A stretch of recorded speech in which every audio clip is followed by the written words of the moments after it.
Hello and welcome to A Cat in the Garden. Today, Nutmeg and I have a lot of work to do because we are going to do some garden cleanup out here. After our last cold snap that was about a week, maybe a week and a half ago, there's just a lot of plants that are sadly done for the season and they just need to go make room for more of the cold crop veggies that I have been starting in my seedling table lately. So I need to get them out. I need to pick the rest of the produce that is still on the vines and just tidy this place up a bit so that it looks better because it's looking kind of rough in some areas right now. So I figured we would take you all along for the ride today as we kind of sorted through what needs to be done in the garden, and we'll just get to it. The first thing I need to do is go through this produce and pick all of it before I can tear down the plants. The tomatoes are one of the most prominent things that perished during the last freeze, so it was kind of sad to see it happen, but I mean, it's December. We're more than halfway through December, so I think it is time. It is time. They've had a lot of extra time here in the garden to grow, and I'm very grateful for that, but there are a few tomatoes that are ready, like this one here. So I'm just gonna go ahead and pick them. What you're looking for with these tomatoes is you're looking for them to be shiny on the exterior. If they have that sort of shine, they will ripen just fine inside of your house. I have a bunch inside of my house right now that I picked a little while ago when they were green, and most of them are red by this point. So just look for the shiny exterior and it'll ripen just fine. If it doesn't have a shiny exterior, it'll look dull, and that's just never gonna ripen for you. So I just go ahead and compost that, bring nutrients back into the soil for next season. But I'm gonna go ahead, pick a bunch of these. They're just coming right off. The nice thing about these is that the plants put all of their energy into preserving the tomatoes when it does get cold. So most of them really seem to have survived the cold snap, which I'm not minding at all. Just giving me extra for the next month or so, if they even last that long, honestly.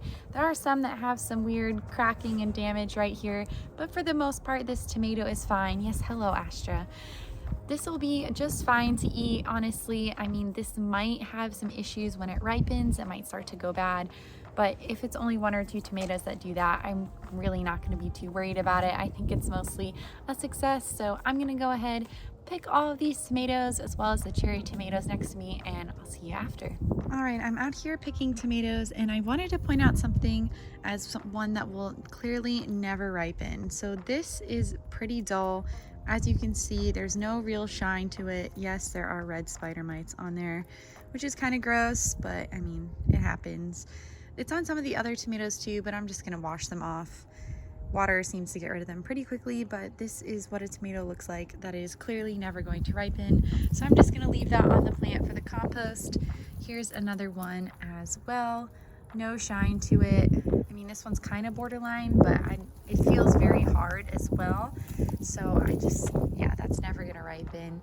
Here's one too. This is very clearly dull because it's so small. So absolutely no shine whatsoever. It is not very mature, very under of what I would want for the size. So that's what you're gonna look for as something that is not worth your time to bring inside. Okay, so we are done with the tomatoes. I've got my basket of them here. I do think I'm actually going to go inside and grab my larger basket. It also doesn't have holes on the bottom, so some of my cherry tomatoes are falling out. And since I still have to get the peppers as well, I think I'm just gonna go ahead, get the larger basket, and we'll go ahead and pick the peppers before we start tearing down some plants. All right, we are over here with the peppers. I'm not gonna pick every single pepper here because selfishly, I still am holding on hope that some of these are going to survive the winter just because they have so far. So I'm just gonna kind of be picky and choosy with the peppers here. I do know of a couple plants that I'm gonna pull up, mainly behind me here, and I don't know if you can see this, but Nutmeg is sitting in the new basket that I got out with the tomatoes. I just think that's really cute, so I'm gonna try not to disturb him, but we're gonna go ahead and pick some of these peppers. These here, I don't think I'm going to pick. These are my Tabasco. I really like to pick them when I have a use for them. Because they're so small, they tend to go bad faster than some of my larger peppers. And the plant has been holding on really well, so I'm just gonna leave that be for now. I do have next to it some serranos here, so I'm gonna go ahead and pick them. I actually think I only see maybe one or two. This plant was stripped pretty well not long ago. Oh, there's some down in here, so this is gonna be a bit trickier. Here we go. This plant, I think I might get rid of just because of the position of it. It was really largely blocked out by my blue salvia this year. It did well, but I don't know. See, I struggle with these decisions. I'm not the best at making them, but here I've got a few of the peppers, so pretty happy about that. They look very nice and healthy. Like I said, the plants are gonna put a lot of their energy into the fruit to make sure that it survives the cold. If it does get a little bit too cold, like close to freezing or below freezing, the peppers might start to get damaged, any fruit really. I do have a couple peppers on some plants that weren't as healthy as these that did suffer some damage, and I don't really know how edible they're gonna be. I'm gonna go ahead and pick the rest of the peppers from this bed, and I'll show you what those unhealthy peppers will look like. The peppers are pretty much all picked here, at least what I wanted to pick, so I figured this was a good opportunity to show you some signs of some cold damage. Here's gonna be a good one. That's your first sign. If the pepper is getting really wrinkly when it shouldn't be, this is an immature garden salsa pepper. These peppers are known for getting pretty big, and the fact that this small and it's yellowing, getting wrinkly, that is a sign of cold damage. So I'm just gonna leave that for the compost. As a kind of contrast, this is a nice, healthy, mature but not ripe lemon drop pepper. It's firm, it's solid, it doesn't really squish when I press on it, and it's going to just turn yellow nicely for me. I'm leaving this plant here because I love it so much and it's done very well. Here are some other peppers that have kind of succumbed to damage. This one again is pretty squishy. I can press right through it here. You can see the wrinkles, and it's pretty small for a shishito. So that's not looking too good. This is the same way. You could technically eat these still, but I don't really have any plans to eat my peppers in the next day or two, and by that point they would go bad. So I'm just gonna go ahead and return these to the earth by composting them. The last one I want to show you is one that I am gonna try to eat just because I don't have a lot of these, but this is my variegated candy cane pepper.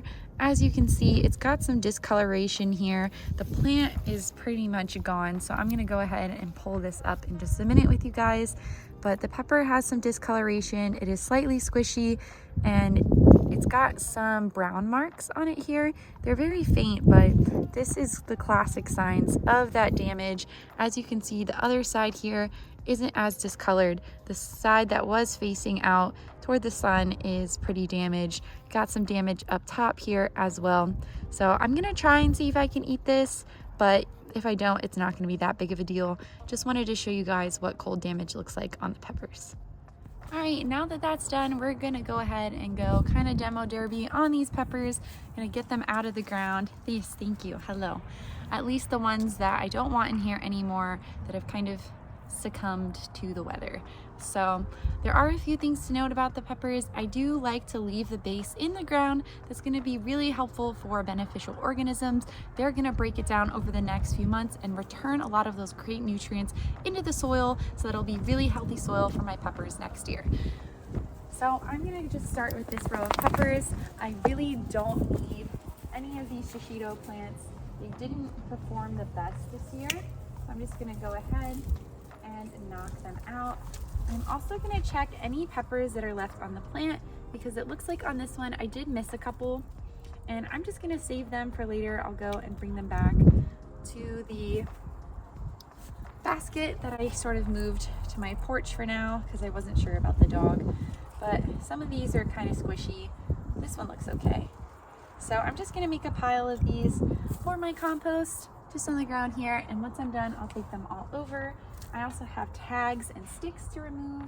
Probably gonna put those in the middle just so I don't lose them, or one of my pets takes off with them, anything like that. Another thing to do is also check the ground for peppers. I am seeing a couple on here. Some of them are a bit cold damaged, but others aren't. So just kind of evaluating them on a case-by-case basis, and just remembering to check every single branch of the plants before I put them in the compost. I also have some of these twisty ties, which I'm going to try to leave on the pepper plants or on the sticks if I can, just so you don't lose them, but they are a different color than my plants, so I think it'll be okay if I just pick them up later. But I'm just gonna go through, get all of these plants out of here. I'm gonna leave as much of the stump in there as I can, but sometimes they are a bit thick for the tool that I have. I'm honestly kind of bad, and this is the only tool that I have for cutting anything in my garden. But there we go. Hopefully soon I'll get some bigger tools. Maybe in the new year I'll go ahead and finally buy some, but gotta wait and see if I get any of them for Christmas first, you know? But I'll go ahead, get all of these out, and then I'll show you once I'm done what it all looks like. All right guys, this is what's left. I decided to leave 2 pepper plants in here. I've got a pile here, took that one out as well. Kind of piled up all of the materials that I need to save in the middle. Another pile of plants here. So I saved the lemon drop pepper as well as the Tabasco. I've kind of got some holes to cover in the ground. I left as little of the stump in as possible. Unfortunately with these, they're a little too thick for my shears. I am gonna try to hopefully get those whittled down into something smaller soon. I did leave more appropriate stumps over here where there's just a little bit peeking out of the soil there. That's kind of what you want as an ideal thing, and that will get broken down by organisms over the next few months. But this is definitely a bit of a change. I'm not sure if I'm ready for it, but you know what? We're doing it. We had a good season with these peppers, so they will get composted nicely. But one thing I did want to point out that I noticed when I was getting rid of the last Serrano in here is this. So this is an old monarch chrysalis, and I guess I had a monarch in here. I didn't realize that. I thought I saved all of the caterpillars, but it makes sense because if you remember from my videos earlier in the summer, I had 3 or 4 milkweed plants in this bed, so it does make sense that there were caterpillars that I missed that I guess used this as their way to turn into butterflies. So that was really nice and encouraging to see. Hopefully I'll get to see a lot more of that next year. I did also notice there are some peppers on the ground that I might try and save a few, but that is gonna be it for this pepper bed. I can't believe it, honestly. It seems like just yesterday I was just putting these peppers into the ground. So I'm gonna go ahead, get these materials cleaned up, and we'll head over to our next project. Now that I'm done with the peppers, the next thing I want to address is my flower situation. These might not look like much right now, but they're my vincas and I'm very proud of them. I love growing them. Unfortunately, the only time of year they don't do well is right now when we get a few cold snaps. Now, because I'm in zone 9A, it doesn't completely kill them, or at least it hasn't so far, but I'm still gonna go ahead, give them a trim back because a lot of this outer foliage is dead. There's a lot of new growth in the middle, even a couple flowers here and there, so I'm gonna leave that intact, but I'm just gonna go through, get any of this dead foliage out of the way, even if there is some with a little bit of new growth. If it's mostly dead, I'm going to remove it and just leave the healthy foliage underneath. It's gonna pop out a lot of new growth points if it survives the entire winter, which I'm hoping that it will, just because they're pretty well established plants at this point. It's not gonna look like much when I'm done. There's just gonna be a little bit of this growth underneath, but I'm going to leave some bare nodes just for those new growth points to pop out.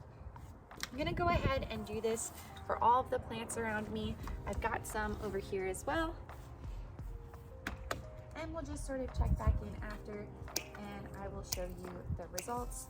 Turns out it's not just my vincas that need a trim. Unfortunately, this marigold has completely died off, so I'm gonna go ahead and take it. Oh, okay. These are swallowtail caterpillars and they're alive. So I'm not gonna compost this. I'm gonna go separate that off, maybe, or not. Oh, there we go. Okay, separate that off. And these are gonna go with my other caterpillars that I have in a special pot that I bring inside whenever it gets too cold. These are green, so they are still alive in there.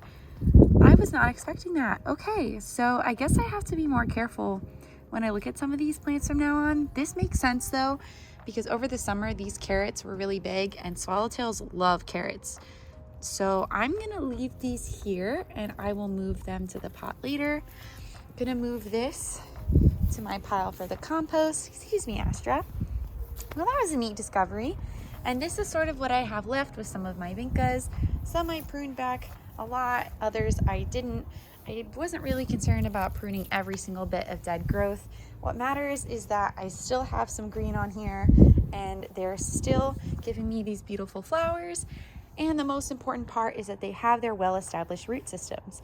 These plants are native to South America, where they are actually perennials. They're only annuals here in the United States, where it gets too cold for them to survive a winter. So giving them the space that they need to grow, allowing them to have a deep root system will help them in the event of any sort of freeze. But I want to move on to this area next, where we're gonna look at my experimental tomatoes. So these I was covering just because they were small enough. However, they still got a bunch of damage. So I'm gonna go ahead and trim these up just to kind of keep the experiment going, see if I can get them to grow back a little bit. As you can see, I have been harvesting some tomatoes from them. This was a whole cluster, but this is the last one on here. I'm also going to rip up my edamame plants because I recently harvested the last of the edamame from them. So those are about done by now, but really just want to experiment and see if I can keep these going because I do have quite a few tomatoes on the vines. So some of these I've ended up trimming pretty far back, as you can see here. I think it's gonna be what's best for them in the long run. I'm just going and trimming all the way down to where I see healthy growth coming out. Some of them have already put out these new growth points, which is really encouraging to see. And I am trying to be mindful as well that there are some tomatoes on some of these vines, so I don't want to jeopardize that at all. Go ahead and toss these. Astra's guarding them very well. This one I actually didn't have to trim back too much, and it's already got several new shoots coming out. So I have a lot of faith in that one. That one's got one tomato. This one has a nice little cluster here that I want to make sure stays healthy. And then I think I've got some here. And yeah, these are the pink bumblebees. So they're more of a pear shape.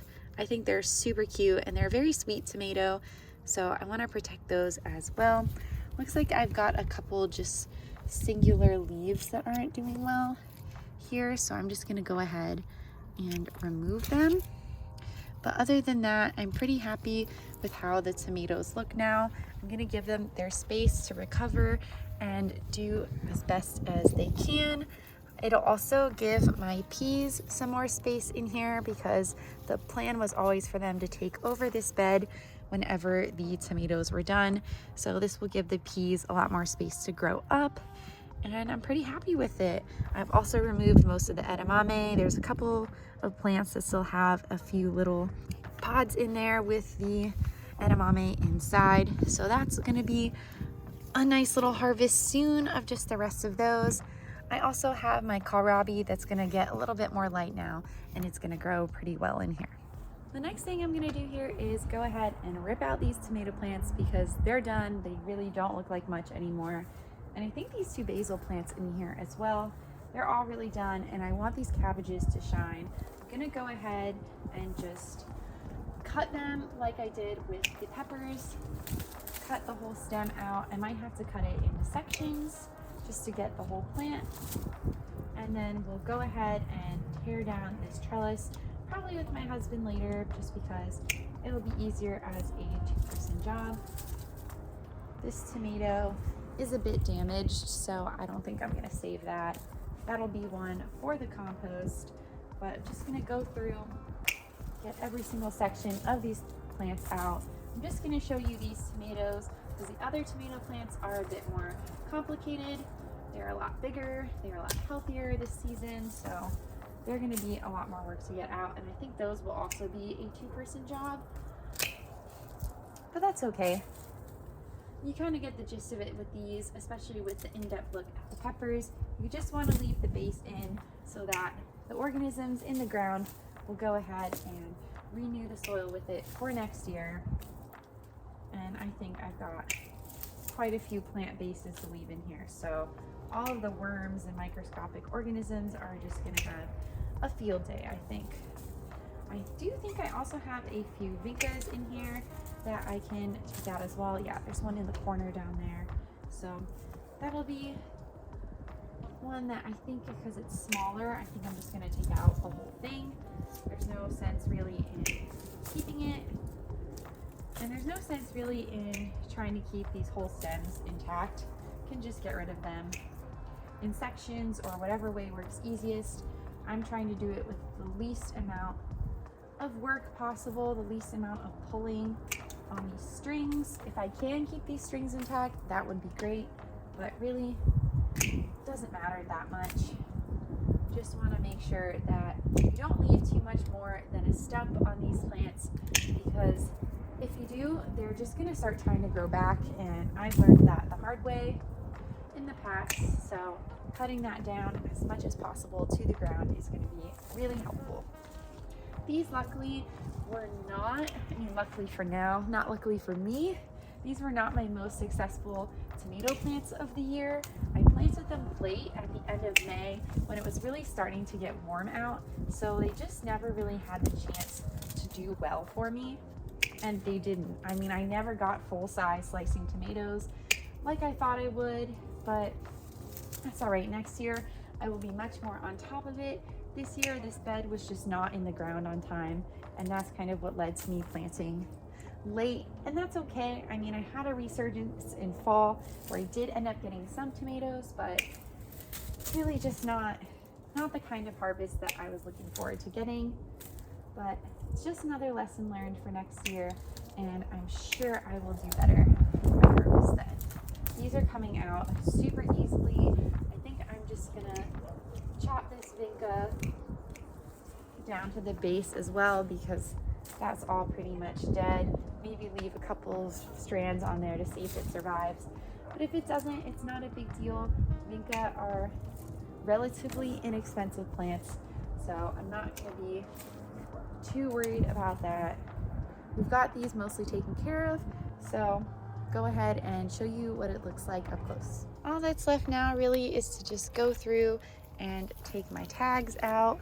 Not the cabbage ones, because those are totally okay to stay in the ground. Just the ones from the tomatoes. I think I need to go back in and trim this one a little bit closer to the ground. But other than that, this is what we're left with. So all of that is broken down pretty nicely, and this will just have a lot more room for the cabbages to thrive. And I'll go ahead and remove this trellis later. Finally, we are at my last major garden chore of the day, and that is going to be attempting to overwinterize a couple of my peppers. A couple months ago, when we were first starting to get the cold weather, I decided I was going to pot a bunch of my peppers into portable containers to try and save them, because they had some of my favorite plants. Unfortunately, they're not loving that concept. So I'm gonna go ahead and do the garage overwintering method and see if they do well. Basically, what you're gonna wanna do with that is remove a bunch of the plant, anything that looks like it's dying back or unhealthy, and make sure not to lose your peppers in the process. You're gonna wanna take them off. So I'm just gonna go ahead and pick the peppers. I'm going to remove a bunch of the plant and sort of leave behind what'll look like essentially is a bunch of sticks, so that hopefully in the spring this pepper will theoretically have a head start on life. That's the idea behind it anyway. You basically cut back the pepper to a shell of itself.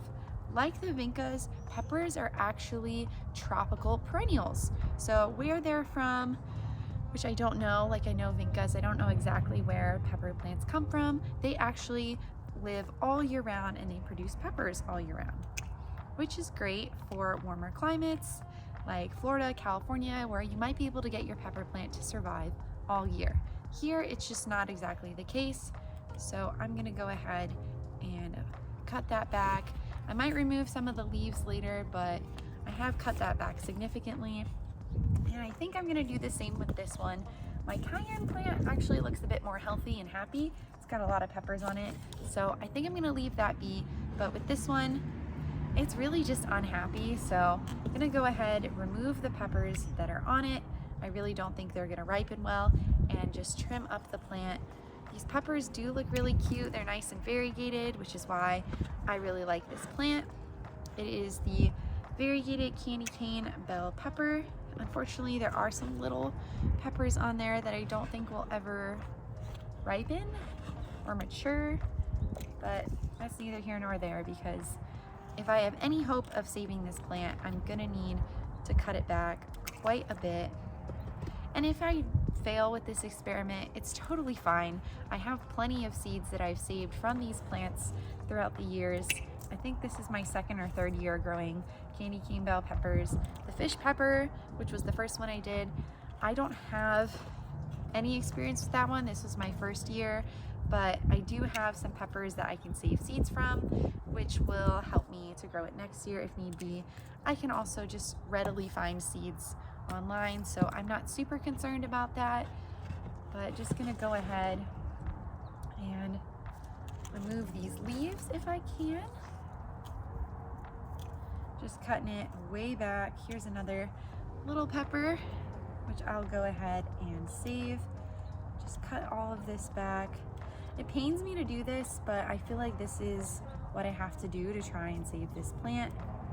I've seen some people say that you have to cut off the entire plant's worth of leaves. I've seen some people leave leaves on, so I don't really know which is the best method. I'm just gonna cut that off because that's not gonna make it. So I'm just gonna maybe leave a couple leaves on here and there. Maybe they'll fall off, maybe they won't. Maybe the entire plant will just die. But at least I can say I tried it, and I'll know for the future if it works, if there are other methods that I should be trying. If you guys know of any other methods I should be trying, I am all ears, because I definitely have the space to experiment in this garden. But I think that's gonna be it. Oh my gosh, this looks so scary. Hopefully it lives. Hopefully I cut back enough. I feel like maybe I should cut back a little bit more on here. Ooh, I don't know. Okay, we're gonna leave it. We're gonna leave it at this and go ahead and put these peppers with the rest of the produce that I picked today. Well, the sun is setting, so I think that's gonna be a wrap on the garden chores for today. I feel like there is still so much to do. Like, I still have to prune my basil. I have a couple of basil plants that are still alive.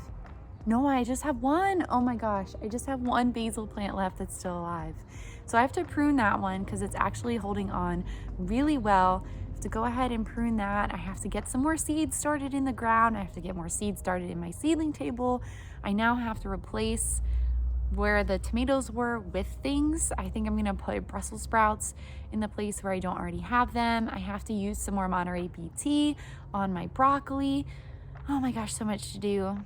I have to evaluate whether or not I'm going to actually pull up the cayennes that are next to me. My heart is saying no, but my mind is saying I probably should, you know, but still so much to do. But I'm gonna say it was a very productive afternoon. Got a lot done. I'm feeling really good about the place where my garden is right now. A lot of my cold weather crops are really starting to take off, so I'm very happy about that. But thank you so much for coming along with us today as we got a lot of chores done in the garden. If you like this video, make sure to give Nutmeg and I a thumbs up down below and subscribe so you don't miss anything from us here in the garden. Thanks again for watching, and we'll catch you in the next one.